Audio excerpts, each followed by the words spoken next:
Welcome again. Tonight we're going to talk about relationship. Relationship. And when we say relationship, it's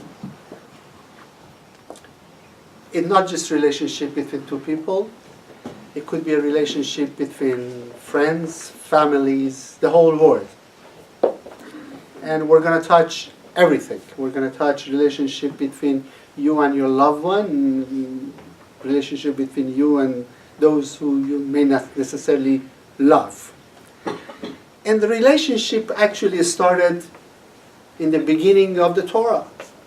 You know, when God created Adam on the 6 days, He says, it's not good that Adam is alone. One person wasn't good enough. So God created Eve.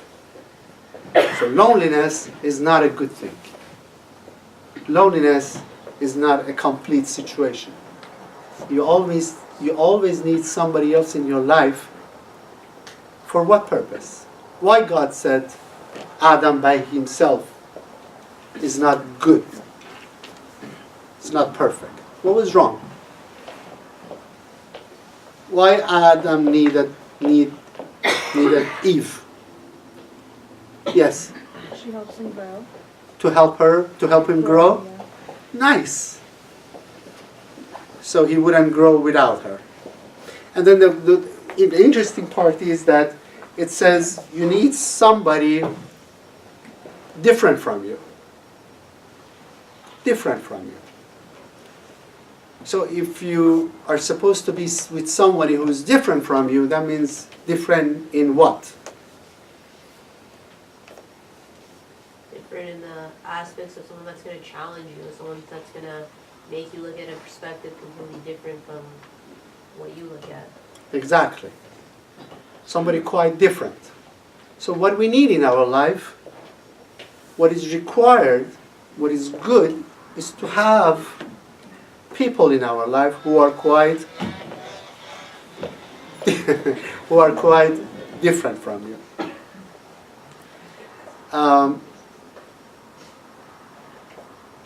You know, sometimes we feel like being lonely. Sometimes we just want to have our own corner. We don't want people to bother us. Sometimes we get saturated with people, with friends and families, especially with families. What's wrong with that? Or is it okay? Can I take a minute and be by myself at the corner? Sure. I'm sorry? Yeah, I think so. It's good A minute just to reflect on just to reflect. I think so.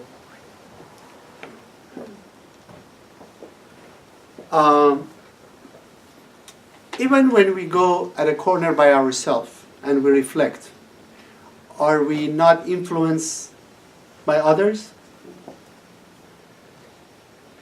If you let me give you a better example. You take a vacation, 1 week, you go to Hawaii. Are you not influenced by anybody in Hawaii? You are. Even if you stay in the nicest hotel in Hawaii, some place that they give you total service. The guy comes in, takes your luggage, somebody brings you breakfast, somebody opens the door for you, right? Somebody even pick up the phone for you. They give you 100% service.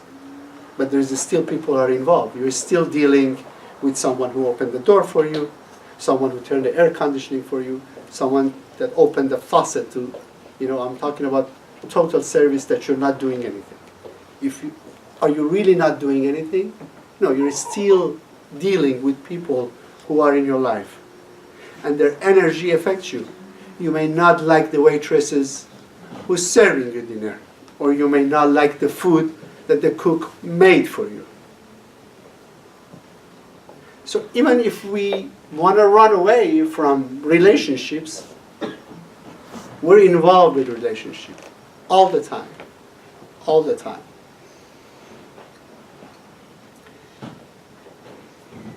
One thing I want to touch tonight is the concept of soulmates, relationship soulmates. What do you think? What soulmate is all about? Do you guys believe in soulmate? Yes? Yes. Yes. Anybody who doesn't believe in soulmate? I'm so. So?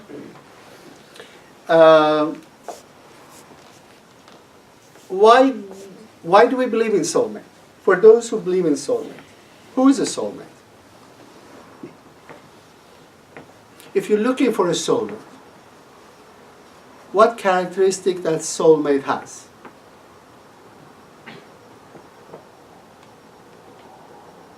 It's your better half. What do you mean better half? Someone that helps you grow. What do you mean someone who helps you To be grow? a better version of yourself. To be a better version of you? Give me an example. Let's say I'm a generous person and I like to give to many, many people. But there's always a time where you shouldn't give necessarily to everyone. So maybe my partner will help me not to give to the people who don't need giving. Nice. So if you have a certain character and you may not use that character properly, your soulmate can help you to correct that. Nice. If you like an emotional movie, do you want your soulmate have the same character to sit with you on the couch and watch the emotional movie? If you like to watch a love story, do you want your soulmate to sit and watch the love story with you? Why not? Is that a characteristic of a soulmate to you? I mean, there has No. to be some emotion. Yes? Similarity. That doesn't characterize You have to a have something soulmate in though. common. I'm sorry? You have to have something in common with them. Something like what? Like at least 90% of things in common. 90% you want someone. Okay. No, I love it because she's that's being honest. How much of the comfort zone you want your soulmate to bring to you? What was the question? How much comfort? All right, you like hamburger. Do you want your soulmate to like hamburger too? No. You don't like for hamburger. What? Sushi? Is that good? Yeah. Do you want your soulmate to have the same butt taste? I think it's the same values. Same values? Not the same, not necessarily the same interests, because, I might like something, he might like soccer, and I might like sketching. I might not like the same things he like, but I think what's important for someone is to have the same values and the same, Holes in morals, more or less. Good. You brought a good point, and I want to play on it. If you don't care for soccer, you just don't care for your soccer. And you find somebody who's really, really nice, but he loves to watch soccer. So when you have a time, he watches soccer with you. What does it tell you? How should you feel when he's watching soccer? You should be in the middle. It's not all about me, it's all about me. There's two individuals. You meet in the middle. Maybe I like watching the Food Network channel one day. He doesn't. Then you'll sit there and watch it with me. And what happens when he's watching soccer? What happens to you? You're kind of forgotten Let about it- maybe. You pretend like you love it too. You love it like how you love it.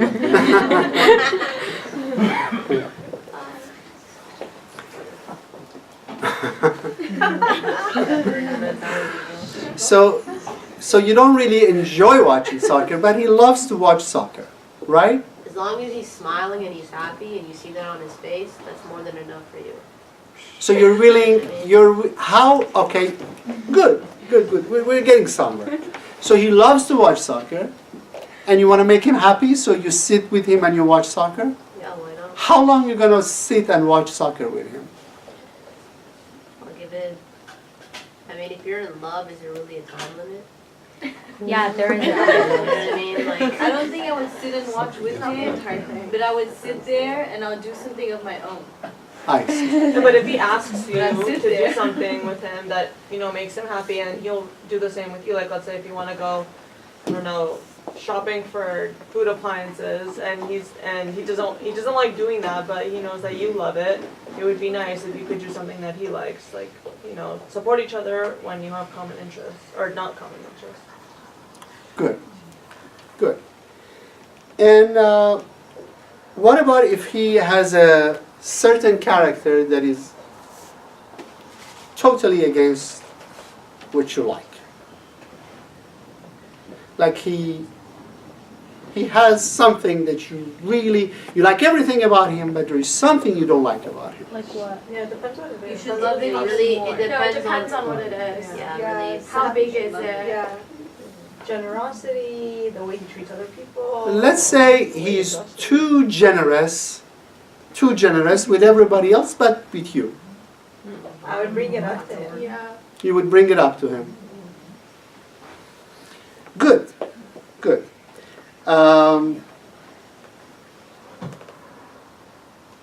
If your soulmate is there, if a relationship is there, we all agreed at the beginning that the relationship is here to help you grow, to help you evolve. Do we all agree? Sometimes Yes? I agree. I'm sorry? Sometimes I agree with you. Sometimes. Yeah. So the relationship shouldn't be there to help you grow? Yeah, sometimes. Sometimes no, it hurts us. Sometimes the relationship hurts you. Yeah. When does a relationship hurt you? When You the know, person- if our soulmate is not normal guy. It's not a normal guy. It hurts. Yeah. I love that. Very good. And let me ask you a question. When you start going out with somebody in the beginning, right? There's so much excitement at the beginning, right? Right. And then if everything's fine and you guys get really comfortable and you get to a point that you get married. And why do you think some of the relationship after marriage totally goes sour? Like they love each other, everything is exciting, they want to go out, you put on your best outfit, you go out, you're willing to accept to have sushi. If you don't love sushi, it doesn't matter, you're going out, you love the guy, he's nice, all right, he's not wearing your favorite cologne, or he's not, but you know, he's exciting, he's fun, you're putting up with things, and then comes after the marriage or comes after a few months after, now everything gets into you. He keeps wearing the same cologne that the first night you put up with it, and then after a while it becomes annoying. Or you've heard, Juna, That's a you problem. that's, I think that's a you problem because you chose to put up with that, so. so why do you put up with it in the beginning and we don't put up after a while? Because you love the person, but sometimes love isn't enough. I think it's easy to fall in love, but it's hard to continue that love. Anyone can fall in love, but having that love for the rest of your life, that's the challenge. Very good.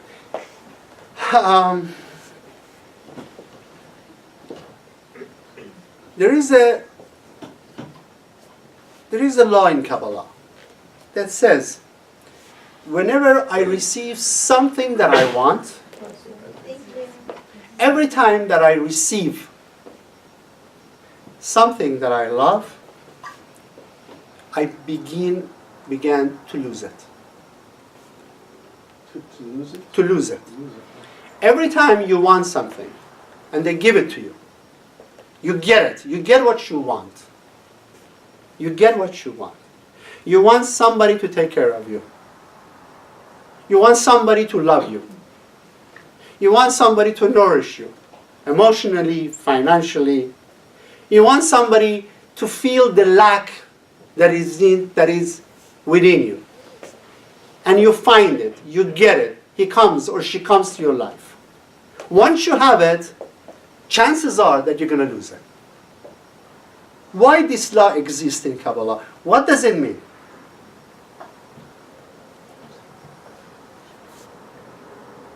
It happens all the time. It happens all the time. I need something. I need somebody to love me because I want to be in love.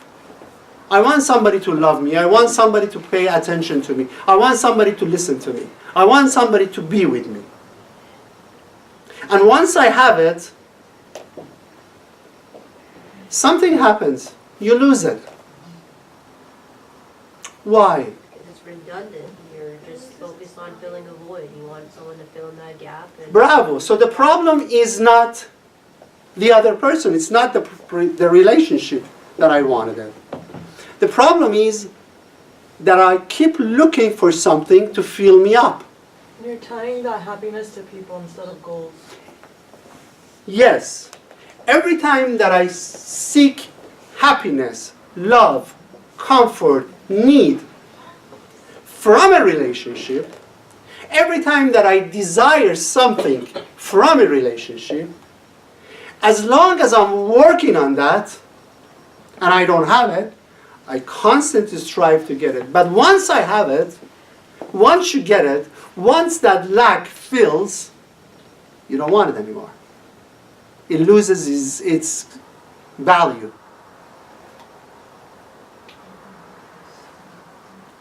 A relationship in Kabbalah is a process. Relationship is Kabbalah is not the object of life. In life, relationship becomes an objective. But we learn in Kabbalah that relationship is a vehicle to get to where? Why are we here in this world? Why we came to this world for? What was the reason of my existence in this world? Is the purpose of your life is to find your soulmate? Is to find a relationship? Is to find somebody to make you happy? Is someone to take care of you? Is somebody to watch a movie with you? Is somebody to go out on vacation with you? Is somebody to fill your needs? Are you here for that purpose? Are you here to take something from a relationship? Do you need a relationship? I think everyone's here to take something from a relationship. That's the whole purpose of growing. Whoever is here to take something from a relationship, they'll never get satisfied. Not take. As long as you expect something from a relationship, you'll never happy. Because once you get something from that relationship, it's that instant gratification. You're happy now. Let's say you're not in a good financial situation. So you get into a relationship with someone who's financially established. So once you marry or you're with that person who's financially well, and you're not, are you happy? For a moment you are happy. For a moment it fills up that lack in you that, you know what, I didn't have money, now I have somebody who's in my life that has money. Why aren't you going to be happy for the rest of your life? Because he doesn't have all the other qualities or characteristics. Not necessarily. Let's say he has everything. If you're always Let's say he has everything that you wanted. You want somebody nice, he is nice. You want somebody gentle, he is gentle. Because what happens? He has money, his character, he's got the look, he's got everything that you want. If you write a list of the things that you want from a relationship, write a list. What is your wish list? And if that charming prince comes and has everything that you want, and you get it all, are you going to be happy? How long are you going to be happy? Happiness is more a state of mind than getting something. Happiness has to come from within. Relationship is there for you to fill it up, not to take from it. The happiness of a relationship when you put into the relationship, not when you want to take from a relationship. I know so many people who they're not happy. They say, you know what, I'm going to be happy when I get married. They get married, they're not quite happy. I'll be happy when I get a child. The child comes and things get even worse. Because the husband doesn't fulfill, the wife doesn't fulfill, the children, for sure they don't fulfill. You're only going to be happy if you invest in a relationship versus taking from a relationship. We're here to make relationship, not to take from relationship. The happiness has to come from within. A happy relationship is when a man and woman, when a man puts in the relationship, constantly invests into the relationship. And when she does the same thing, they both put in. That's a healthy relationship. And that is very, very tough. That is very, very tough. When I said he likes soccer and you don't like soccer, and I get it, of course. How do you invest in that relationship? You could do things. I'm sick of you watching soccer. You watch soccer all the time. You don't pay enough attention to me. You're not there for me. You're watching soccer. That's a reasonable argument, right? He's watching soccer all day. He's sitting home and watching soccer all day. First of all, you already know that you selected the wrong person. Because you selected him, you needed somebody, you felt lonely, you didn't feel complete, there was some lack, and you wanted to fulfill your lack, so you chose somebody. And all of a sudden, he's not investing anymore because you're not investing anymore. You're not earning it anymore. You want something from it. If he's watching soccer and you're annoyed, that means you'll want something from him. Does it make sense? Even if he doesn't watch soccer, and you still want something from him, it's never a happy situation. You know, there is a very famous sentence. It's in Kabbalah too, I found it. It says, if you want a soulmate, you have to be the soulmate. You have to be the soulmate to receive your soulmate.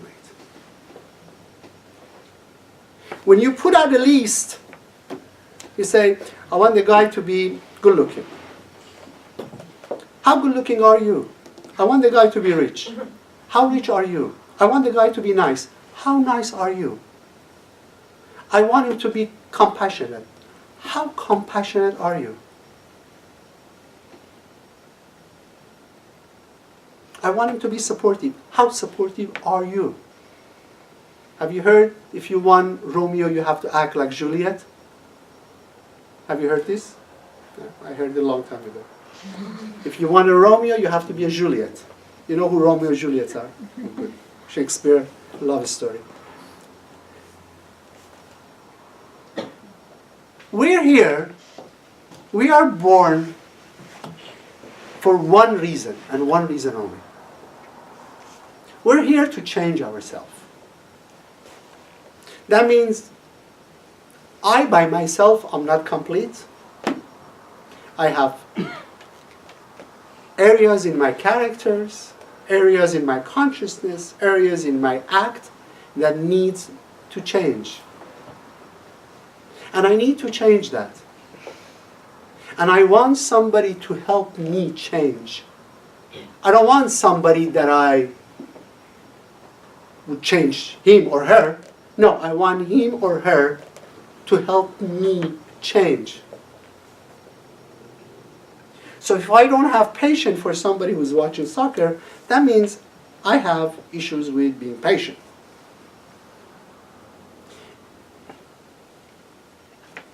If he prefers to watch soccer versus taking me out like the first date, that means I'm not that exciting anymore. A relationship is a process. And if you think once you find him, once he or she is in your life, it's set, it's not. The challenge starts when things become actually serious. Have you heard the phrase that says, I love you more than yesterday, less than tomorrow? Have you heard this? That's how a relationship should be. That means I have to work on a relationship to create love every day. You have to love the person who is in your life every day more than yesterday and less than tomorrow. That means relationship requires investment, requires work, requires a lot of work, requires a lot of patience, requires a lot of giving. And it's in the giving that you have joy. It's never free lunch has instant G. We haven't talked about it for a long time. Instant gratification, but it's not a lasting gratification. You're only happy when you invest in something, when you work on something, when you earn a relationship, when you earn a soulmate. Yes? The real question is, how do you know when you're giving too much? Yeah, you're saying you're supposed to give and you're supposed to give, but that giving can be a little draining for one person. It could be very tricky. When you give in order to take, you're not giving. What's your limitation? It's right there. If you're giving to take, you're not giving. You're Well, taking. say you're just giving out of the kindness of your heart, but you don't necessarily No. have Out of a expectations. kind of nice heart is a cliche. If you have a child who's thirsty and he needs only 3 ounces of water, you give him 3 ounces of water. You don't give him out of your good heart 10 ounces of water because he's going to get sick. That's true. So we know, in real essence, we know how much we should give. But sometimes we give because we want to take back. I love you. Do you love me? I did for you. Are you going to do this for me? I'm there for you. Are you there for me? I want to be there for you because I want you to be there for me. That's not giving, that's taking.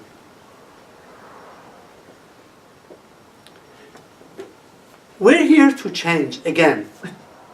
We're here to change. We're not perfect. We all have correction. We all have tikkuns. And I need somebody to help me to fix my tikkuns, to fix my correction. So the people in my life, I'm not just talking about the soulmates, the immediate soulmate, the people in my life. And that's everybody in my life. My family, my friends, my neighbors, even peoples in China. They're there for us. And everything that they do, it annoys us. That means there is something that I need to correct within myself. Everything that people do that brings something that I'm vulnerable, that means there is something that I need to change in myself. That's the Kabbalistic relationship is. Yes? So let's say, for example, your partner's always playing video games, for example, all day, Yes. every day, Yes. and isn't that a bad thing? It's a very bad thing. So What does it tell you? do? That I picked the wrong person. If he is not or she is not there to challenge me, to help me grow, then I should walk away. And some people don't walk away from a wrong relationship because they're afraid of being lonely. They're afraid of not having. So when we look for a relationship, what should we look for? If you look for a true soulmate, what are the characteristics of a true soulmate?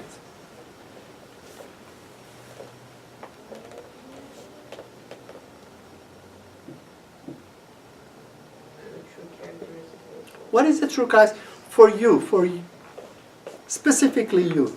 Somebody who wants to grow and wants to help you grow.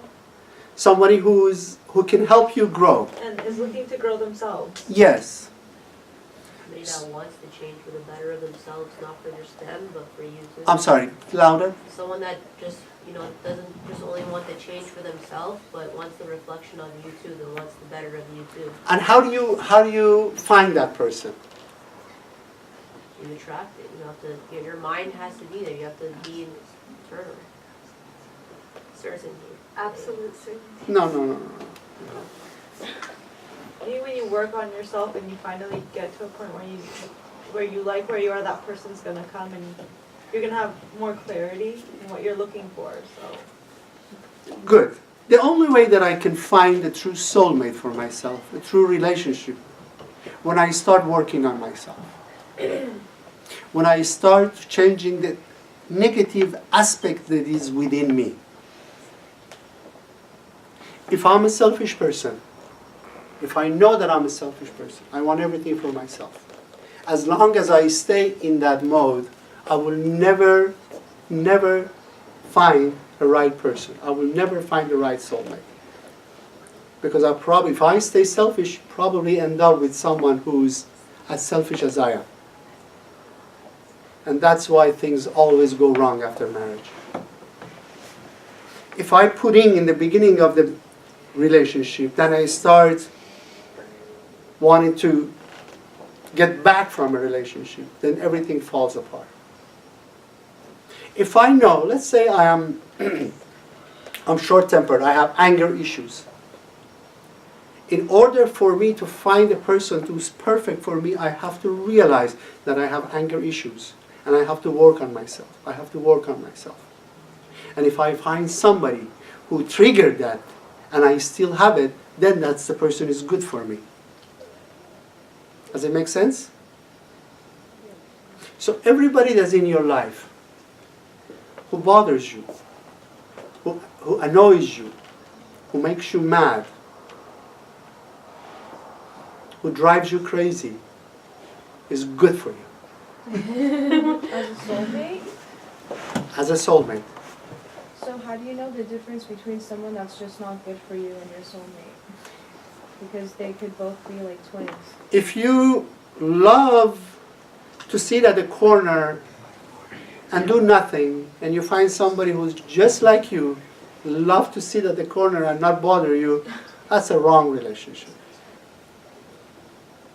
If someone challenges you, pushes you when you don't want to be pushed, that's a perfect situation for you. You know, before Kabbalistic astrology, I always loved astrology. I was fascinated by astrology, and the master of astrology is actually here. And I would study the conventional book of astrology. And it says, if you're an emotional person, if you're a water sign, you better find somebody that is a water sign. Because they're both emotionally the same, both can watch, love stories for days and days and days, and you'll be happy. Or if you're a Taurus likes to sit at a corner. If you marry a Taurus, heaven, you both sit at a corner. Nobody bothers you. But after understanding Kabbalistic astrology, I learned that no. You want somebody who's totally opposite of you. If you're a water sign, find somebody who's an earth sign, because that gives you the challenge. You want to move, he doesn't want to move, somebody has to compromise. And if you don't learn how to help each other, how to help yourself, then you never change. You always stay. You're supposed to change. We're supposed to be a different person tomorrow than yesterday. If you are the same person as yesterday, if you're still holding on to everything that you had yesterday, today, you haven't changed a bit. And if you're asking for some outside help to come and change you, it will never happen. Unless you start initiation of changing yourself, working on yourself. And when you start working on yourself, that's when you draw the soulmate to you. That's when you draw the people to you.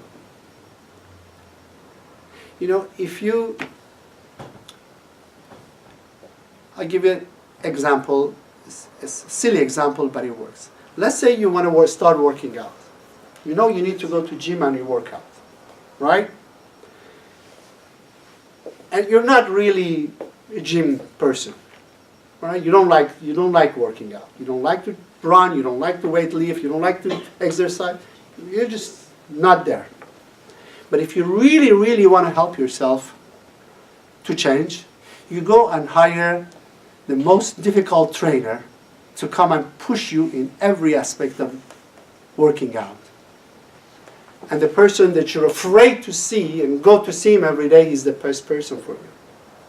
Is it easy? No. Is it difficult? Very difficult. Does it give you result? Absolutely. But first comes the desire that I want to change something in myself. I need to go to gym. I need to work on myself. Because you do need to change, you understand you need to change, and you need to work on yourself, then you go and you find somebody that can help you change. Then you don't go, if you're truly serious to change, you don't go find someone who's very, very soft on you. You run for 5 minutes and you're tired, and you tell him, I'm tired, and he says, okay, you're tired, you're tired. No, he pushes you to run 10 more minutes. Does it make sense? So first, you have to have the understanding that you need to change yourself. We all need to change ourselves. We all come with a baggage. It might be fear, it might be uncertainty, it might be anger, it might be all kind of the darkness that there is in this world. We all carry it. It's within us. We're fearful, we're not sure about tomorrow. We may have all kind of negative consciousness or negative aspect in our life. You have to come up with the understanding that I have all these issues and I want to fix myself. I want to work on myself. And you start working on yourself and you start controlling that dark issues. And the moment you do, then when the right people are in your life, you receive them, you bring them into your life. Have you ever gone to a friend that you love and ask her or him, what is wrong with me? Try it. And if that person truly loves you, will tell you. And if you're receptive to it, then you're willing to change that within you. So a relationship is something that I need to invest into. And going back to the example of going to gym, when I go to the gym and I show that trainer that I really want to change, really want to help, I really want to help myself. The first day he's going to ask you to run for 10 minutes, and you're willing to run for 15 minutes the day after, and when he tells you to run 15 more minutes, you're willing to do it. And you love him because he's pushing you. But you love him when you want to change yourself, when you want to do it yourself. Otherwise it's going to burden, you're not going to go see him anymore. That's how relationship breaks down. Because it gets to a point that he or she doing something that I'm not really comfortable. The problem is we're constantly looking for a comfort zone. We don't want to change. I want to stay the way I am. Instead of fixing myself, I want to fix everybody else in my life. I want to fix everybody else in my life. My family, my friends, everybody. I want to change the whole world according to what I like. And I don't want to change and I stay the same. So I become a taker. I become a victim conscious. I'm sad. I'm depressed. I'm angry. I'm not happy. Things are not my way. I start driving, somebody comes in front of me and I honk and I say bad words and I'm pissed off and I'm angry and I'm sad and I'm having a bad day. A Kabbalist never has a bad day. There is no such a thing as a bad day or a bad minute.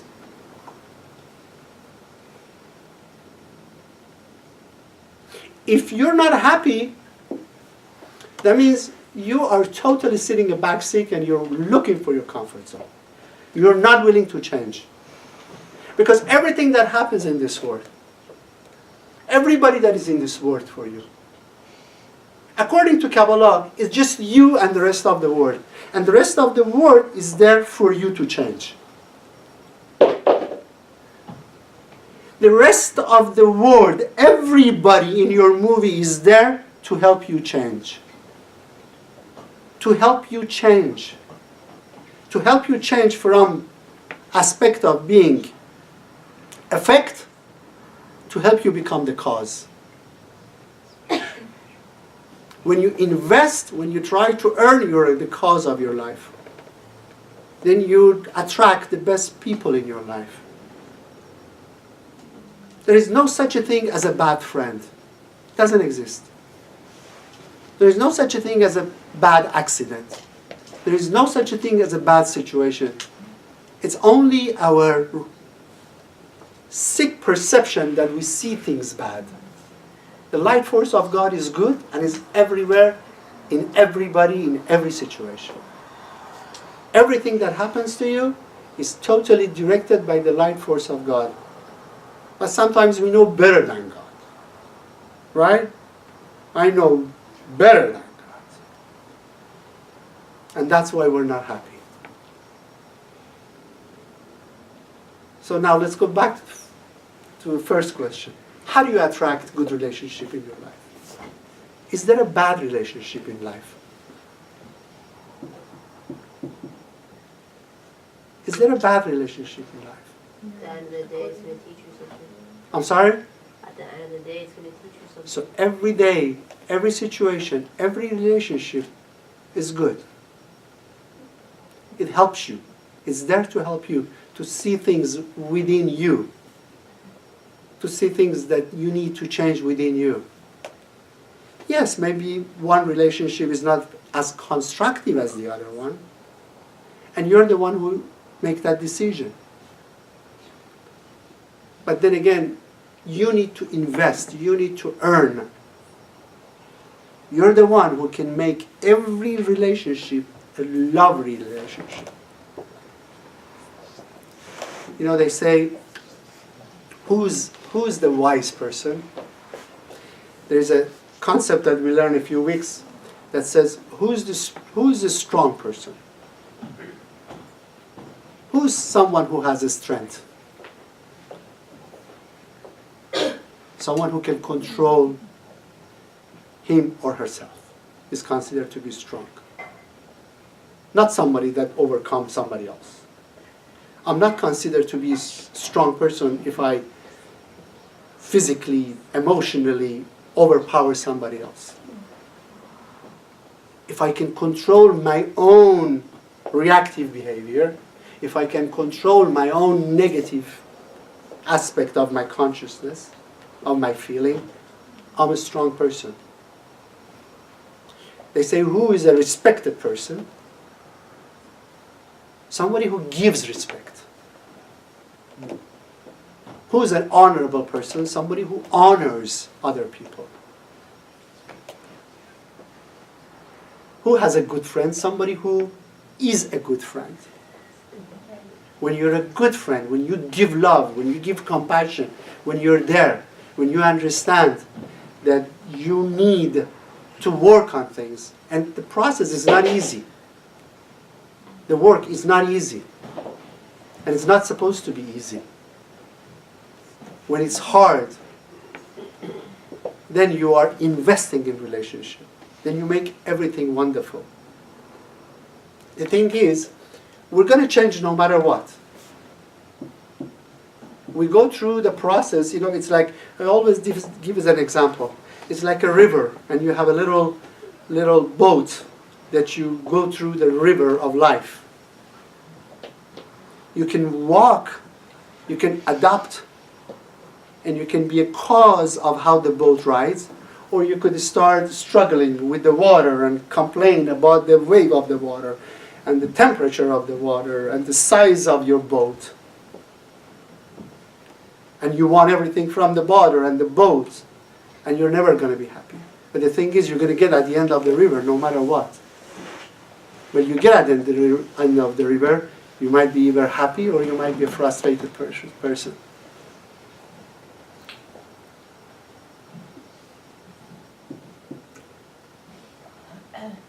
Did I disappoint you guys about relationship? Everybody thought that we're going to come to the class and I'm going to give you the magic word of how you can find your soulmate, give you a magic lamp. I actually did.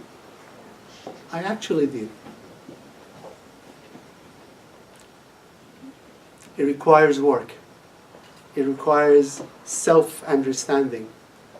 Knowing that I am the cause of all my happiness. And God forbid, I am the cause of all the misery that I may endure in life. We choose our friend, we choose our life.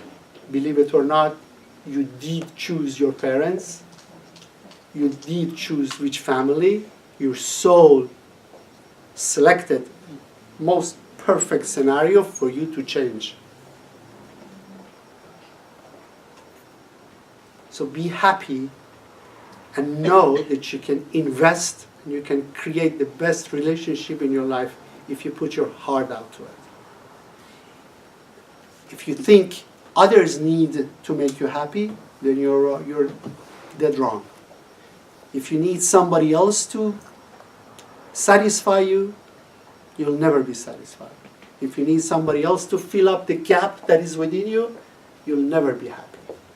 And if you get into a relationship, Kabbalistic recommendation is to invest in it, to work on it. Every day more than the previous day. The love after marriage, Be'ezrat Hashem, you're all going to be married. You're all going to have amazing soulmates. But remember, the challenge starts right after the wedding night. The challenge starts. And you have to be as excited as the first date that you went. All the attention you put in the first date to make the other person impress of how beautiful you are, how wonderful you are, how nice you are, how compassionate you are.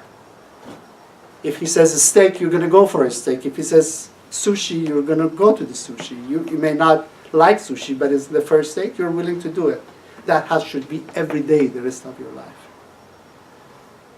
You invest in it and you work on yourself. And you change yourself. You can even change your butt taste. Changes.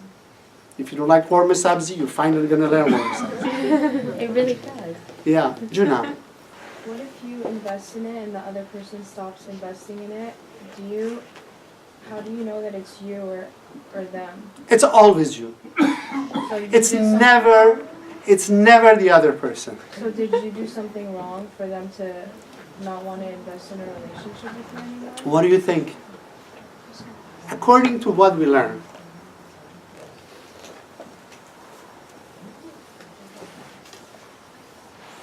What is you? it's always here. It's never the other person. The other person is there for you to see what you need to change in yourself. Take this with you. Write it on your heart and your consciousness. The people in your life are there to help you change. نه اینکه بگن قربونت برم بمیرم برات. No. Not to give you a shoulder to cry for. I hope you never need a shoulder to cry for. You never need a shoulder to cry for. You never need anybody to make you happy. You're there to make someone else happy. And when you make someone else happy, you be happy. It's always the real joy is into giving, not taking. When you become a taker, you're never going to be happy. Yeah, you're going to be happy for a split second, instant G. Yes, somebody gives me free lunch, I'm happy. But after that free lunch, I feel awful because I didn't earn it. Somebody gave it to me, so somebody is more superior than me. If I'm a needy person in love, in emotion, in support, and I need it and I ask for it and they give it to you, yeah, you get filled up for a temporary moment, but it's never satisfying because you're not the cause, you're the effect. You're the needy person. Juna. So if you're with a selfish person, that's your fault? Yes. Why is it your fault? Because you never, I guess, told them that they're being selfish? No. Because you made the wrong choice.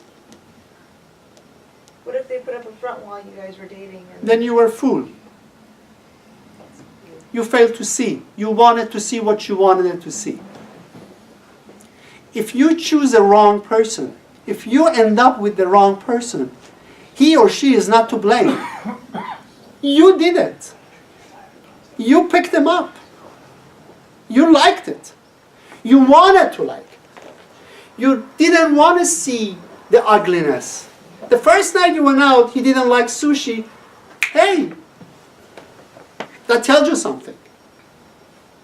Or he likes to do something, and you put up with it the first night because you wanted it, the financial stability. You understand? When we go after physicality, bottom line, if I go after physicality, the look, the money, the physical attribute, chances are it's going to go down the drain. If you go for the things that you need and the other person has what you don't have, if you're going for the need, it's going to go down the drain. Because he has it, she has it, you don't have it. You will never have it. It's his money, it's her money, it's her look, it's his look. It's his character. It's not yours. It's never going to satisfy. It's always go down the drain.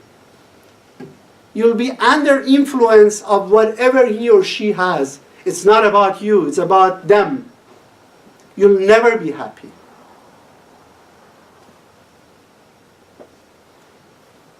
If there is a need in your life, the person you want to select, he should have the same need as you. Not that he has it, he's going to fill me up. Not I'm a sad person, he's a happy person, he's going to make me happy. No. Yes, maybe he tells you a joke or here and you're going to be happy. But tomorrow it's going to end. Juna. But if you have a certain obligation or fulfillment that you want to please internally on your own before you find your soulmate, like you feel like you need a growth of independence and you need to proclaim that for yourself in order to elevate yourself in some way or another. And you're not trying to find that in a soulmate, but you just want that for yourself because you feel like without a soulmate, you feel like you're not going to be your best self. That makes sense. Like, for example, like let's say you want to focus your studies, you want to focus on your studies, and until you get to that point where you feel like you've fulfilled your goal. Why do you want to fulfill your studies? What are you trying to achieve? I mean, a self-accomplishment, self-independence. Do you think a study will give you that satisfaction? It depends on the individual you are. I think for me, Or if I'm studying to become a best surgeon in the world, and if I don't become the best surgeon in the world, I'm not going to be happy. Do you think when you become the best surgeon in the world, you're going to be happy? no, but for yourself, you'll look back. For yourself. Yeah, for yourself, you're going to look back and be like, you know what, I did it.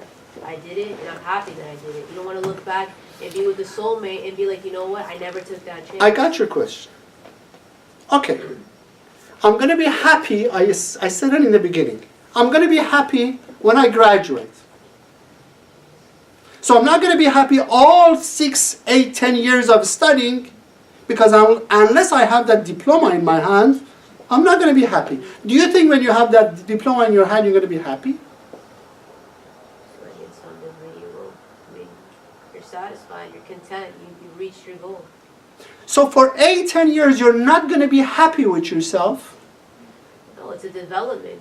Every day you're striving. Are you happy with your development? Yeah. That's a different thing. I'm happy with my growth until I get there. That's a different thing. Until you get there? Or you're happy with yourself? I'm happy with myself now. Good. Good. Do you get it? Yeah, I understand the main focus.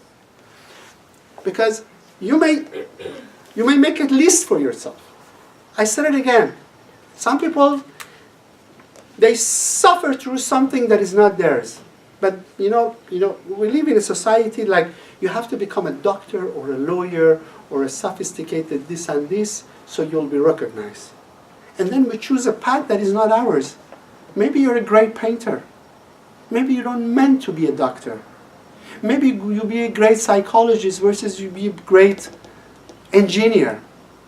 But then because we think, oh, if I don't become a doctor, if I don't become a lawyer, if I don't become a most successful person, I'm not going to be happy. And if it's not my correction, if it's not what am I good at, then I'm in the wrong place and I'm not going to be ever going to be happy. Let me give an example. Let me tell you my own personal mistake. 1976, I'm in Iran, I'm 17 years old. The most respected position in Iran was if you were an engineer. Engineers were the top of everything, beyond doctors, beyond lawyers, beyond businessmen. You're an engineer coming from United States, you're God. And what was the most amazing degree in Iran way back then, before revolution? Electrical engineer. If you would become electrical engineer, khoda budi. All right? You could have married whoever you wanted to marry. Every company would hire you. You would have been the prince of Iran. So I'm a 17-year-old boy. I came to the United States. I started studying engineering. 4 years, I had a miserable life. 4 years, I killed myself. I studied. I didn't get the subject. I had to study so hard. Everybody needed to stay in the library for 4 hours. I would study 10 hours because I wouldn't get the subject properly. The last semester of my school, the last semester, I had to take one course, one general course. I had everything. I filled up everything. I struggled. I truly struggled all my engineering class. But my focus was, Rebecca June, I needed to be an engineer. Otherwise, what am I going to say when I go back to Iran? How my parents are going to look at me? What my family was going to think of me? So I killed myself to become an engineer. And I really didn't get it. Electrical wasn't my thing, but I studied because that was what I needed to be. So I needed to take one course, one general course. One thing was left. So, I was in a school, their friends tell you what is the easy course to take, one thing you don't have to, and you get an A, psychology. There is a course in psychology, the teacher is gulabi. You don't have to do anything, there is no homework, you go, the tests are there, you don't need even to study for the test, just go to the class.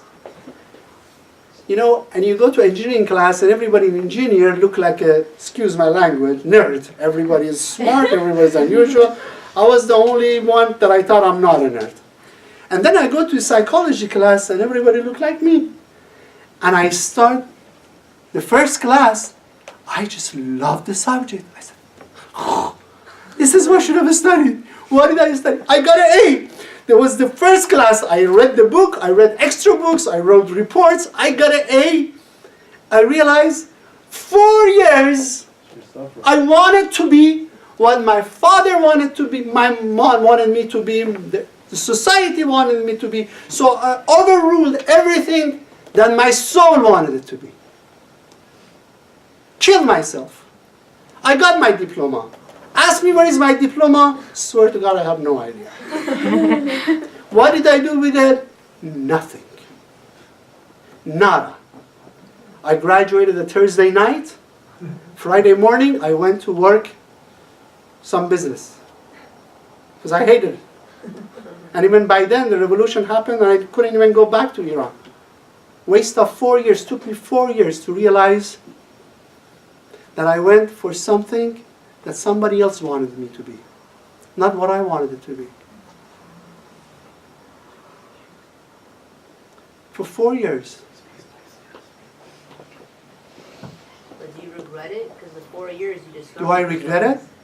The 4 years that it took you, you got the experience and the insight to be like, you know what, this is not what I want. So without going through that 4 years, how would you have known, hey, psychology is what I want to do, or hey, how did you know this is what you're going to be doing, speaking to other people?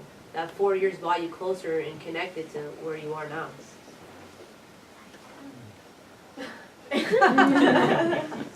All right? Go another 4 years until you learn. I mean, it's not a complete waste unless you are where you are now and you're smiling. So I don't think it's a complete waste. I don't think you realize what I'm trying to say. The point is that you need to cherish your life every minute of your life. To appreciate who you are and to search within you what are you good at and what are you not good at. To go for something that is within you, because every one of you has something special within you that nobody else has. You have a talent that is yours and nobody else has. And you look for that talent and embrace that talent and work on that talent. I was too naive. I wasn't in charge of my life. I was living my life for a society that got even destroyed. Because I wanted to be happy 4 years from now, 5 years from now. Versus I could have been happy every day of my life. I could have gone and have a, Rebecca June, I could have gone the first day to a counselor and ask and find out what is good for me. And I didn't.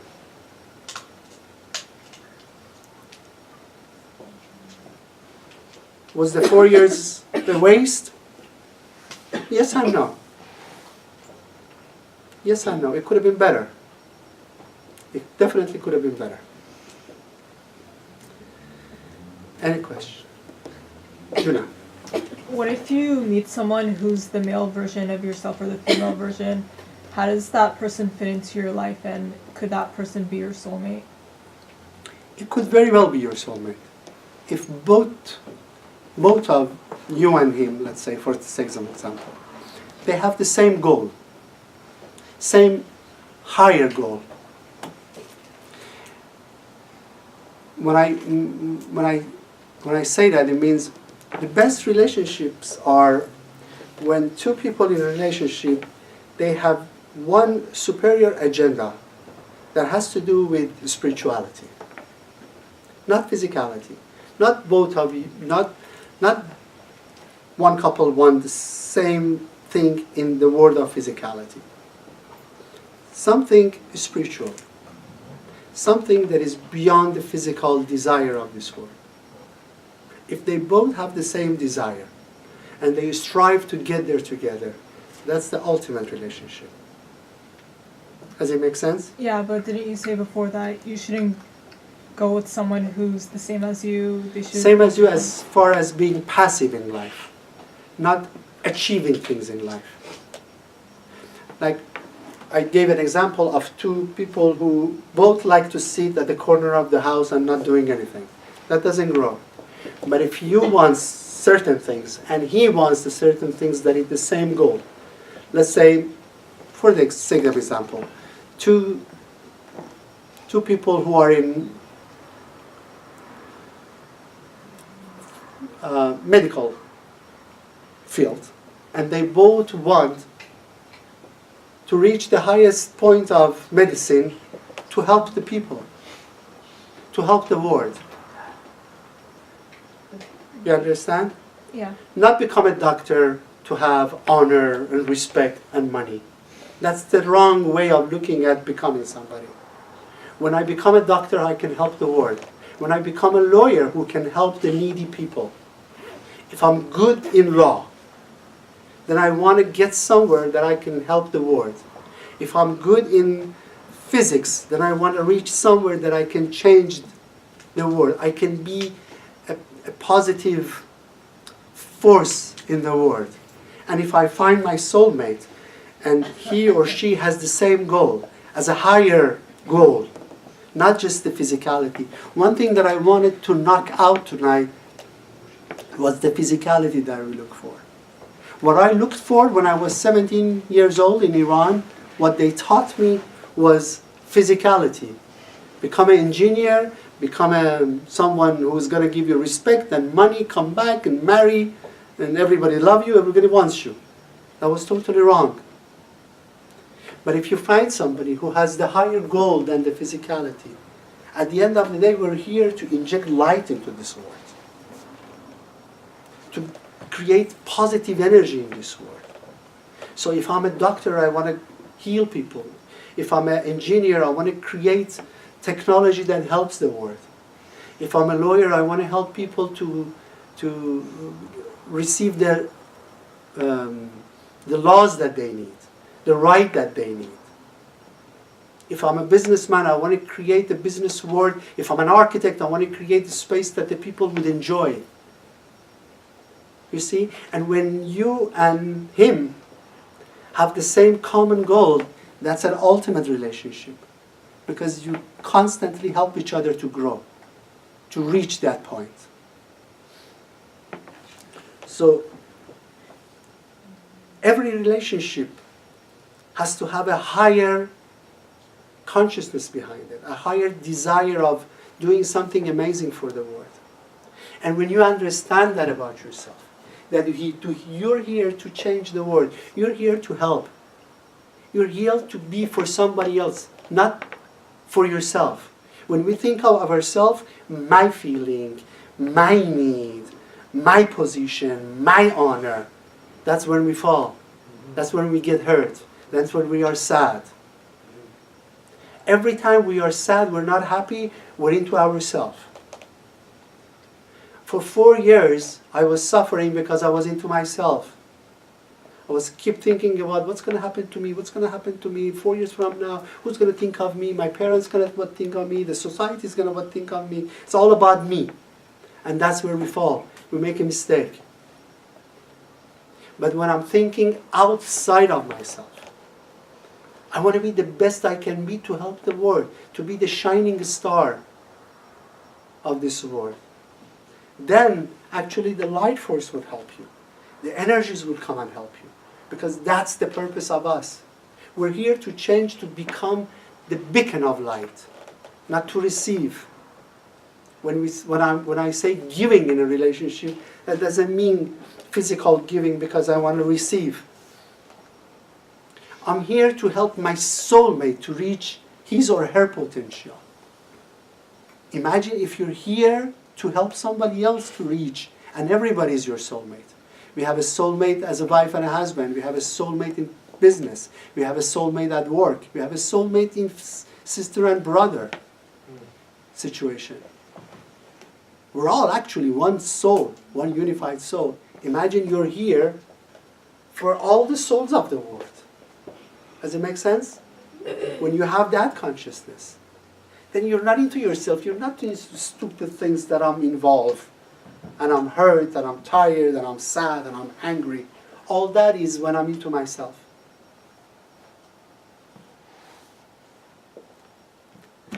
Okay, guys, it's been a long class. I love you guys. Thank you. I hope Thank you so much. Thank you.